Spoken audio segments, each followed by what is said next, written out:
देश के कई राज्यों में डेंगू काफी तेजी से अपने पांव पसार रहा है। राजधानी दिल्ली, उत्तर प्रदेश और पश्चिम बंगाल सहित कई अन्य राज्यों में पिछले कुछ दिनों में डेंगू के मामलों में अचानक तेजी आई है। डेंगू को लेकर अक्टूबर महीना अति संवेदनशील माना जा रहा है। वहीं डेंगू के बढ़ते प्रकोप को लेकर केंद्र सरकार भी अब सतर्क हो गई है। देश के कई राज्यों में उच्च स्तरीय टीम भेजकर प्रभावित जिलों का गहन निरीक्षण किया जा रहा है और डॉक्टरों को भी विशेष प्रशिक्षण दिया जा रहा है। अगर बात केवल यूपी की करें तो सूबे में डेंगू के मामले कई गुना तेजी से बढ़ रहे हैं। रिपोर्ट के अनुसार यूपी में अब तक 2200 से अधिक डेंगू के मामले सामने आ चुके हैं। राजधानी लखनऊ में 500 से अधिक मामले दर्ज किए गए हैं। वहीं हाल में हुई बारिश ने इस संकट को और बढ़ा दिया है।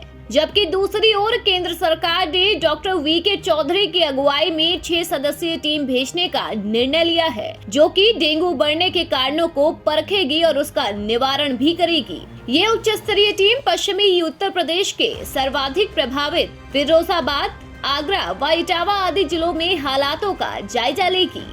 वहीं आंकड़ों पर गौर करें तो राज्य में पिछले 14 दिनों के भीतर ही प्रदेश में लगभग 3000 से अधिक मरीज सामने आए हैं। वहीं राजधानी लखनऊ की बात करें तो यहां 500 से अधिक डेंगू के मामले दर्ज किए जा चुके हैं। कई अस्पतालों में तो डेंगू वार्ड फुल होने पर अतिरिक्त वार्ड बनाए गए हैं। इससे पहले प्रदेश में सीएम योगी ने डेंगू से बचाव के लिए गाइडलाइन जारी की थी और किसी भी क्षेत्र में डेंगू का एक मरीज मिलने पर आसपास के 60 घरों की स्क्रीनिंग की व्यवस्था की गई थी। साथ ही डिप्टी सीएम ब्रजेश पाठक ने भी सभी अस्पतालों में 10-10 बेड के डेंगू वार्ड बनाने के निर्देश दिए थे। आदेश में साफ कहा गया था कि मरीजों को हर हाल में मच्छरदानी में ही रखा जाए ताकि दूसरे अन्य रोगियों को डेंगू से बचाया जा सके। साथ ही बढ़ते मामलों को देखते हुए सरकारी डॉक्टरों की छुट्टियां भी अब निरस्त कर दी गई है।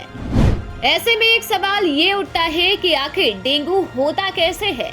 अक्सर डेंगू जमा हुए पानी में लार्वा पनपने और गंदगी वाले स्थानों में देखने को मिलता है। दरअसल डेंगू का मच्छर गंदगी और ठहरे हुए पानी में पनपकर लोगों को काटता है, जिसकी वजह से डेंगू होने के चांस बढ़ जाते हैं। वहीं बारिश के बाद डेंगू मच्छर काफी तेजी से पनपता है और ये ज्यादातर दिन के समय ही काटता है। आम भाषा में डेंगू एक विषाणु से होने वाली बीमारी है जो एडिस इजिप्टिटी नामक संक्रमित मादा मच्छर के काटने से फैलती है। डेंगू एक तरह का वायरल बुखार है जो आपको संक्रमित करता है।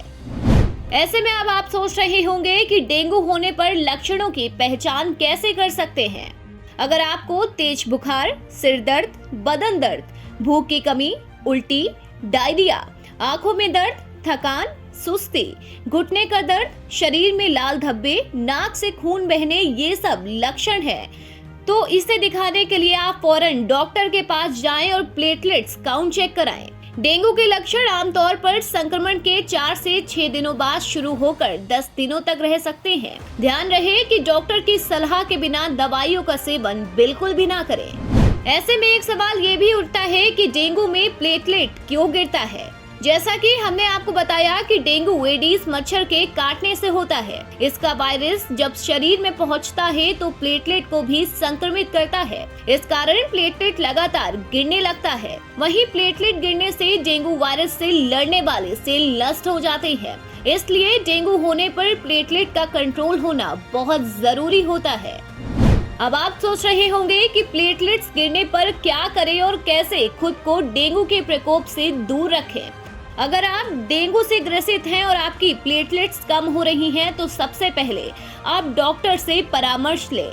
इसके अलावा अगर आप में डेंगू के गंभीर लक्षण नहीं है तो आप नारियल पानी, जौ का जूस, गिलोय, कीवी, अनार, चुकंदर, राजमा, मूंगफली और संतरे का नियमित सेवन कर प्लेटलेट्स को बढ़ा सकते हैं। साथ ही पपीते के पत्ते का रस भी प्लेटलेट्स बढ़ाने में बहुत सहायक माना जाता है। वहीं एहतियात के तौर पर आप अपने घर के आसपास गंदा पानी बिल्कुल भी इकट्ठा ना होने दें। सोने के समय मॉस्किटो रिपेलेंट लगाएं। साथ ही घर में जाली और मच्छर मारने वाली दवाई का छिड़काव करें। आप फुल कपड़े पहनकर भी इस बीमारी से खुद को बचा सकते हैं। थोड़ी सी सावधानी दिखाकर आप डेंगू जैसी बीमारी से खुद को और खुद के परिवार को सुरक्षित रख सकते हैं। सकते हैं। हम उम्मीद करते हैं कि आपको हमारी ये खबर पसंद आई होगी। फिलहाल अभी के लिए बस इतना ही। देश और दुनिया की ताज़ा खबरें देखने के लिए सब्सक्राइब करें हमारे YouTube चैनल को और बेल आइकन दबाना बिल्कुल न भूलें।